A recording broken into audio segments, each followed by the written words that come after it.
Assalamualaikum warahmatullahi wabarakatuh. Perkenalkan, nama saya Anwar dari Teknik Elektro Universitas Muhammadiyah Tasikmalaya. Di sini saya akan mempresentasikan atau mempertanggungjawabkan jawaban dari soal organisasi dan arsitektur komputer berikut ini.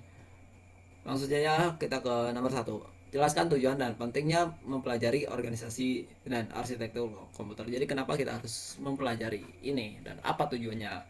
Khususnya sebagai teknisi teknik elektro. Di zaman modern ini, revolusi industri 4.0 sudah tidak asing lagi dengan namanya komputer. Sehingga dengan memahami hal ini, kita tidak ketinggalan dengan mengikuti perkembangan yang di dalamnya meliputi komputer. Jadi, semua kegiatan saat ini, bahkan di rumahan sekalipun, kita membutuhkan komputer ya untuk menyelesaikan dan memudahkan suatu pekerjaan manusia. Dengan mempelajari hal ini, kita dapat membuat sistem yang di dalamnya terdapat komputer dan perangkat hardware lainnya untuk melakukan tugas yang akan memudahkan dan meringankan pekerjaan manusia. Jadi sebagai teknik elektro, kita sering mengenal instrumentasi elektronika di mana di dalamnya membutuhkan hardware dan software yang tersusun sedemikian rupa agar menjadi sebuah alat instrumen yang tujuannya untuk memudahkan pekerjaan manusia, seperti contohnya pada robotik pada teknologi digital ini menggunakan organisasi dan arsitektur komputer, meskipun bukan seperti komputer pada umumnya. Oke, dapat dipahami?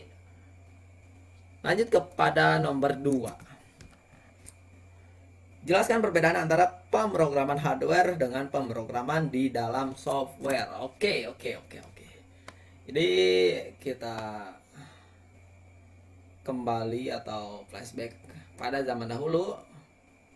Pemrograman hardware menggunakan sistem mekanik dengan mengubah komposisi atau mengubah tombol switch dan atau konektor tanpa menggunakan software sama sekali ya. Ini untuk komputer generasi pertama.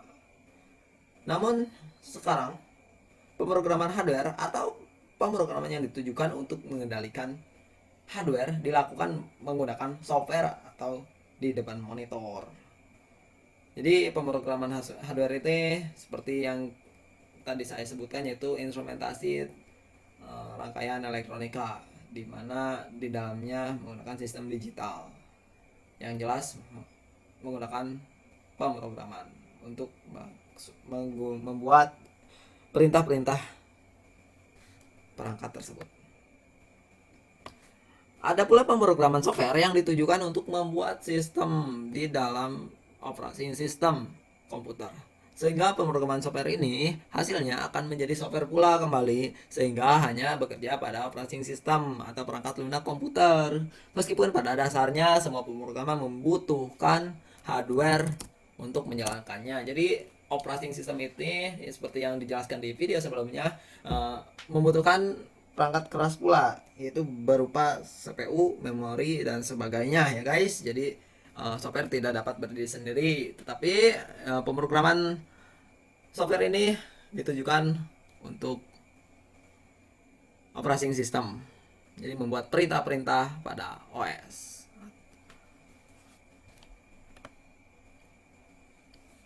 Next, nomor 3. Untuk soal nomor 3, suruh gambarkan, saya nggak menggambarkan ya guys.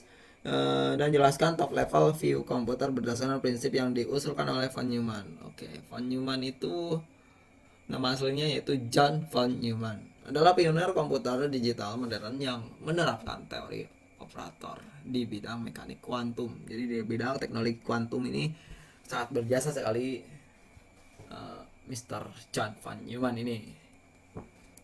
Top level view. Oh, ini ada gambarnya berupa diagram ya. Atau ya, di sini saya menggambarkan control unit.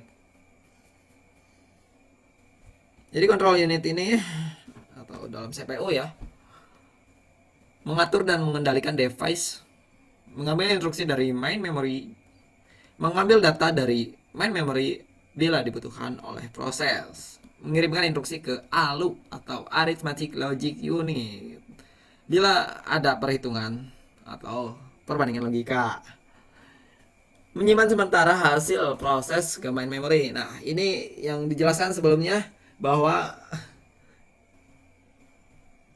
komputer itu tidak dapat berdiri sendiri, bukan sekedar operating system atau software saja. Di sini membutuhkan memori unit untuk penyimpanan data sementara maupun permanen ya. Dan di sini pada control unit itu ada ALU untuk eksekusi matematika dan logika. Jadi di suatu control unit pada komputer ini tidak menggunakan perasaan, melainkan menggunakan logika dan perhitungan untuk membuat keputusannya. Dapat dipahami?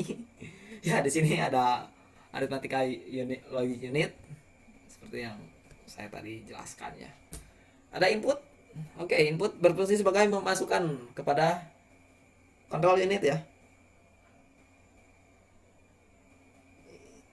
Input device ini menghasilkan trigger berupa instruksi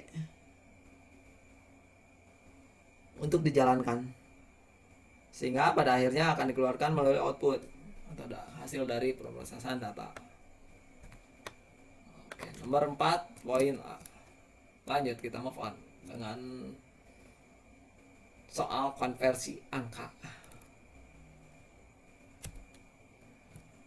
Ya, kenapa konversi angka diperlukan? Karena pada organisasi dan arsitektur komputer, di dalam komputer menggunakan angka atau bilangan biner yang basis datanya ada dua, satu atau nol, high atau low, ya atau tidak, hitam atau putih. Tetapi pada kenyataannya di kehidupan kita menggunakan banyak sekali basis angka bukan biner, seperti bilangan desimal yang dengan basis datanya 10 itu 0, 1, 2, 3 sampai 9, dan ada bilangan oktal 0 sampai 7 yang do re mi fa sol la si do itu. Ada bilangan heksa, dan bilangan heksa ini digunakan pula oleh komputer untuk menyingkatkan suatu inisial biner ya. Jadi di dalam komputer ini antara heksa dan antara bilangan-bilangan tersebut sudah ada konversinya ya. Namun kita harus ketahui bagaimana sih cara mengkonversi datanya. Itu dilakukan dengan proses matematika. Seperti soal nomor 1, ini ada soal nomor 4.A. Bilangan desimal 300 kita konversikan ke bilangan biner. Bilangan 300, angka 300 desimal itu memiliki basis data 10, 0 sampai 9 ya. Dan biner 0 dan 1. Jadi kita cara mengkonversikannya yaitu dengan membagi 2. Membagi 2 sampai angka ini habis atau tersisa 1. Jadi 300 bagi 2 sebenarnya 150. Nah, ini apabila dibagi 2 ini tidak menyisakan, kita simpan angka 0.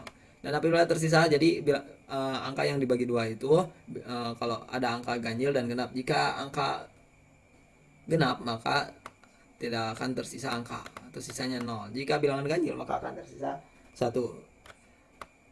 Nah, kita seperti ini nih, 75 dibagi 2. 75 dibagi 2 kan tidak bisa ya, atau hasilnya 37,5. Tetapi di sini harus angka bilangan bulat. Jadi 75 dibagi 2 itu sisa 1, jadi ini 74 ya. 74 dibagi 2 yaitu hasilnya 37. Dan seterusnya sampai ke ini 2 bagi 2 sebenarnya 1. Tidak tersisa 0. Nah, ini 1 dibagi 2 ini tidak bisa. Dan kita sisakan 1 di sini. Dapat dipahami? Setelah ini kita tulis. Nah, kita harus ketahui penulisan bilangan biner itu udah diawali dari kanan ke kiri, bukan seperti bilangan desimal dari kiri ke kanan. Jadi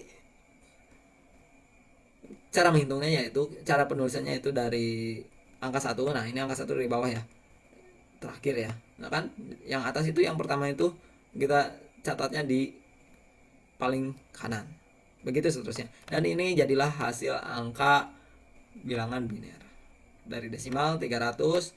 Binernya itu kita bacanya dari kiri aja, 1 0 0 1 0 1 1 0 0, seperti ini. Yoman, kita lanjut nomor 4 poin B.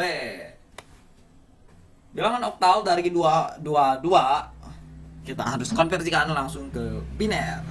Untuk kemarin saya ngebahas bilangan oktal itu kita ke desimalkan dulu, langsung kita ke biner, bagi 2 bagi 2 bagi 2. Basi. Kita lanjut langsung saja ya dari bilangan oktal langsung ke biner. Gimana caranya? Gini bang, jadi 2 2 2. Jadi kita cacah bilangan oktal ini satu poin satu poin satu poin, kita cacah, lalu kita pecahkan masing-masing. Nah kok kenapa masing-masing? Ya karena bilangan oktal itu kalau dibinerkan itu sampai ke angka 8 itu hasilnya itu kalau ini 8 ya, kalau dibinerkan itu jadi 111. Ada 3 digit angka biner maksimal ya untuk 1 digit oktal. Jadi kita pecahkan angka 2 itu kalau dibinerkan itu jadi 010. Angka 2 ya.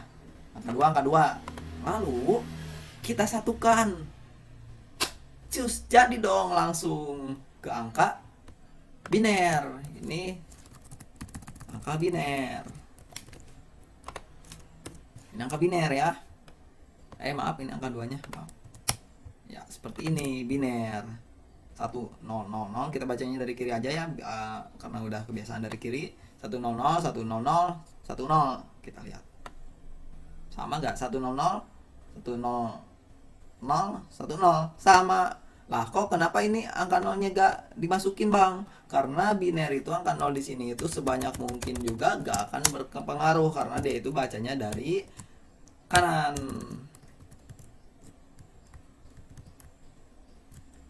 Jadi di sini stop udah. Kalau di sini ada angka 1 baru udah berpengaruh. Next ya. Paham? Oke, paham. Nomor 5. Bilangan biner ke desimal. Konversinya gimana, Bang? Jadi begini caranya. Jadi seperti yang gue jelaskan tadi, dari kanan itu mulainya angka biner ya sampai ke kiri. Jadi kita hitungnya dari kanan. Kanan itu mulainya digit 0. Konversinya gimana? Yaitu dengan cara 2 pangkat 0, 2 pangkat 1, 2 pangkat 2. Jadi gini nih. Gini. Ini misalkan ya, yang mudah dulu. 0 1 1 1 1 1. Teman-teman kan tahu angka biner 111 itu kalau didesimalkan jadi berapa yo? Jadi 8. Yes. Kita delete. Kita delete. Oke, angka 1. Ini biner ya. Kita desimalkan. Cara ini jadi hasil desimal nanti. Ini jawabannya. Ini caranya. Ini 2 pangkat 0. 2 pangkat 0. Ini 2 pangkat 1. 2 pangkat 2. 2 pangkat 0 sama dengan berapa yo? 2 pangkat 0 1. Kita simpannya 1. 2 pangkat 2. 2 pangkat 1 2. 2 pangkat 2 4. 1 2 4. 1 2 4. 1 ditambah 2 ditambah 4 sama dengan 1 ditambah 2 sama dengan 8. Gak percaya? Buktikan sendiri. 4 6 0 ya tuh. Begitulah caranya. Dan jika kalau ada angka ke kiri terus banyak sampai seperti kayak gini, berarti ini caranya seperti ini. Cuma ditambah lagi karena panjangnya minta ampun. Nah, sampai ke berapa digit ini? 1 2 3 4 5 6 7 8 8. Sampai 2 pangkat 7. Tuh kan betul 2 pangkat 7 pada akhirnya. Nah, kalau ada 0 di sini 2 pangkat 1 2 dikali 0 berapa yo? 0. Jadi gak ditambahkan. Jadi cuma ini 0 coba. 2 pangkat 2 4 ditambah 1 5. Jadi gini hasilnya. Sama kayak gini. Oke, paham? Gak percaya silahkan teman-teman hitung sendiri. Karena alurnya seperti itu. Yang kedua masih sama. Di sini saya menjelaskan teorinya ya. Bukan menjelaskan pengisi soal karena soalnya sudah saya isi di sini. Yang nomor 6. Lanjut kita move on. Nomor 6. Jelaskan gambar hierarki memori berikut ini.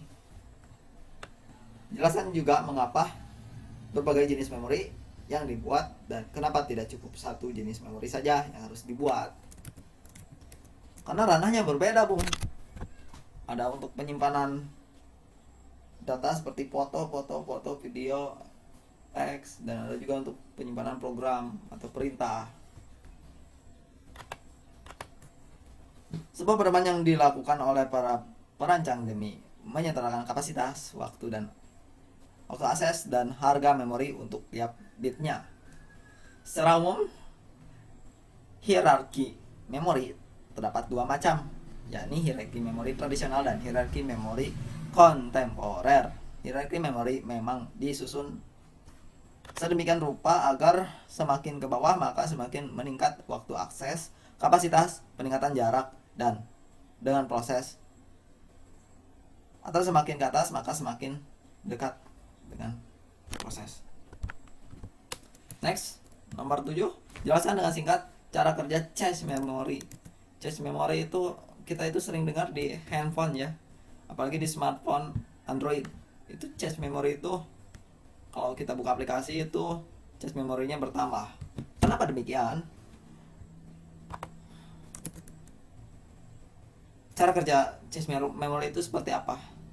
Sebagai jalan pintas memori akan menyimpan alamat aplikasi yang berjalan. Dan apabila proses pencarian data tersebut, maka akan mencari data di cache memory, sehingga pengolahan data akan lebih cepat. Oh, jadi begini guys. Jadi cache memory itu sangat berfungsi banget jika kalian berselancar di internet. Misalkan kita buka aplikasi Google di Android, kita buka, kita searching, dan kita keluar lagi, kita searching dengan hal yang sama itu akan lebih cepat. Beda dengan mencari berita yang baru. Kenapa demikian? Karena ada cache memory. Itu fungsi dari cache memory. Paham sampai sini? Kita lanjut, kita move on ke nomor 8. Apa perbedaan antar memori yang volatile dengan non volatile? Nah, ini kita buka jawabannya. Memori volatile merupakan perangkat penyimpanan data yang membutuhkan daya listrik untuk mendukung fungsi dalam penyimpanan data. Jika dayanya hilang, maka data yang disimpan juga akan hilang, seperti RAM, random access memory. Karena RAM itu penyimpanan sementara dari suatu program, di mana data yang dipanggil itu akan disimpan dulu ke RAM untuk ngantri, sehingga selanjutnya akan dieksekusi oleh program. Memori non volatile merupakan perangkat penyimpanan yang tidak membutuhkan daya untuk mendukung fungsi dalam penyimpanan data, dan jika daya hilang maka data disimpan tidak hilang atau ROM. Seperti contoh pada hard disk, flash disk, memori SD dan sebagainya. Jadi dia itu menulis ketika daya ada, maka perintahnya akan menulis, mencatat. Seperti halnya kita mencatat di buku, namun dengan kode dan bahasa yang berbeda. Menulis, dan setelah ditulisnya maka dia tidak akan hilang kecuali dikasih perintah untuk menghapus atau erase data. Sampai sini paham? Oke, kita next ke soal bab 2. Ini membuat video. Ini yang paling malas dan tetapi pada akhirnya selesai. Oke, terima kasih. Saya Saiful Anwar dan wassalamualaikum warahmatullahi wabarakatuh. Selamat menunaikan ibadah puasa.